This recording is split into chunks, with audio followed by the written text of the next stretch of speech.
और इस बीच हरियाणा में कांग्रेस मुश्किल में नजर आ रही है। हरियाणा में कई निर्दलीय विधायकों ने निर्दलीय उम्मीदवार यानी कि कार्तिकेय शर्मा और बीजेपी के पक्ष में वोटिंग की है, लेकिन दीपेंद्र हुड्डा ने दावा किया कि कांग्रेस को संख्या बल से ज्यादा वोट मिलेंगे और कांग्रेस उम्मीदवार अजय माकन आसानी से जीतेंगे। हालांकि दीपेंद्र हुड्डा ने कुलदीप बिश्नोई को लेकर गोलमोल जवाब दिया है।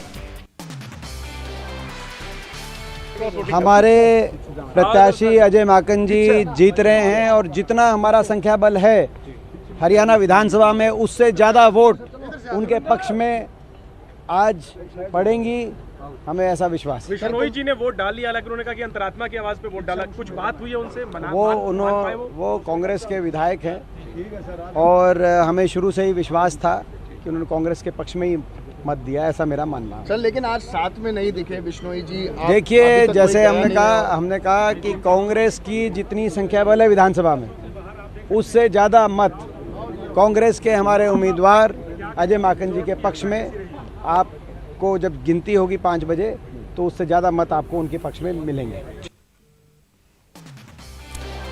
और इस बीच एक बड़ी खबर आपको बता दें, हरियाणा में राज्यसभा चुनाव से जुड़ी हुई ये बड़ी जानकारी मिल रही है। आईएनएलडी विधायक अभय चौटाला ने कार्तिकेय शर्मा को वोट दिया है।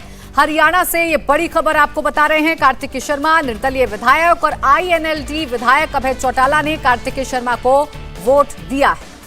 तो ये बड़ी खबर है। दीपेंद्र हुड्डा जीत का दावा कर रहे हैं, लेकिन दूसरी तरफ आप देखिए कि आईएनएलडी के जो विधायक हैं अभय चौटाला, उनका यह कहना है कि उन्होंने अपना वोट दिया है कार्तिकेय शर्मा को।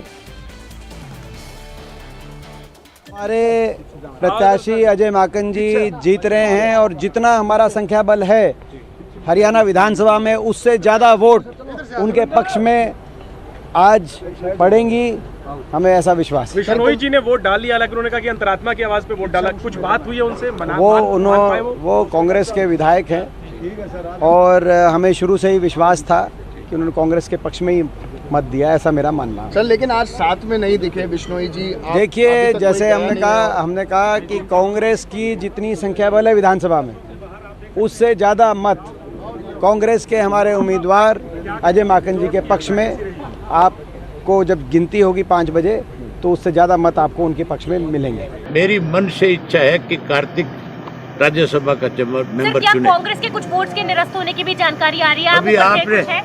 अभी आपने उनके चेहरे नहीं देखे? हाँ। किस तरह से एमएलए को भेड़ बकरियों की तरह ले जाकर के रिजॉर्ट में बंद किया जाता है जी। कैसे उनको कस्में खिला करके ला करके वोटिंग में लाइन में लगा करके डाला जाता है। अगर एमएलए जो है उसको इस तरह से बंद करके लाओगे आप, हाँ। तो फिर जिन लोगों ने एमएलए चुना उन लोगों का विश्वास तो खत्म होगा ही होगा। उसके साथ साथ आम जो आदमी है उसका विश्वास इसलिए उठ जाएगा कि एमएलए को भी भेड़ बकरियों की तरह बंद करना पड़ता है। और हमारे साथ बात करने के लिए संवाददाता पुनीत परिंजा जुड़ गए। पुनीत, एक बात बताइए कि जो लगभग हम समझ पाए हैं यहां पर 9 हो गए बीजेपी के, 10 हो गए जेजेपी के और 1 हो गया आईएनएलडी, तो कुल मिलाकर 20 तो इनके पास है, कार्तिकेय शर्मा के पास। अब यह बताइए कि कांग्रेस के और कौन से ऐसे लोग हैं, विधायक हैं जो इस तरह पाला बदल सकते हैं, क्योंकि बिश्नोई को लेकर क्वेश्चन मार्क लगा हुआ है। अगर वो हटते हैं तो 31 की जगह पे 30 हो जाएंगे, वैसे माकन के लिए दिक्कत हो जाएगी फिर। बिल्कुल बिल्कुल। और जो चुनाव इसलिए जो इंटरेस्टिंग हो गया है क्योंकि जो खबर आ रही है उसमें यह है कि जेजेपी ने 2 विधायक जो हैं किरण चौधरी और बत्रा जो है उनके ऊपर आपत्ति जताई है और उनके वोट को निरस्त करने की मांग की है। हालांकि वोट निरस्त हुआ या नहीं हुआ ये तो अभी थोड़ी देर में पता लगेगा, लेकिन इस तरह की खबर जो है वो सामने आ रही है। तो यानी अगर ये निरस्त हो जाता तो 2 का नुकसान सीधा 30 चाहिए और 31 विधायक अगर ये 2 निरस्त हो जाते हैं तो ये सीधा नुकसान कांग्रेस के लिए हो सकता है। दूसरी अगर बात करें तो जितने भी निर्दलीय विधायक हैं 7, वो ये दावा कर रहे हैं कि हमने बीजेपी को वोट डाला है। तो बीजेपी को अगर 7 निर्दलीय विधायक ने वोट डाला है तो यानी कि बाकी के जो विधायक हैं वो कार्तिकेय को वोट डालेंगे। तो तो पहले ही डाल रहे थे, अगर उस चीज को प्लस हम 7 और कर देते तो जाहिर तौर पर कार्तिकेय को बहुत बड़ा फायदा जो है इसमें होता हुआ दिखाई दे रहा है।